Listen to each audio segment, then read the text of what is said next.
கோடி விழிப்பட்டு கோல விழிச்சிட்டு வாடுவது கண்டு வாடியது வண்டு.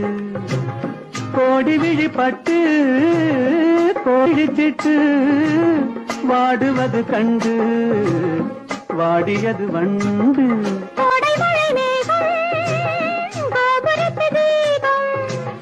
கொஞ்சவரும் நேரம் கொண்டதன கோபம், கொஞ்சவரும் நேரம் கொண்டதன கோபம். என்னுரிமை என்றே நான் இருக்கும் போது, என்னுரிமை என்றே நான்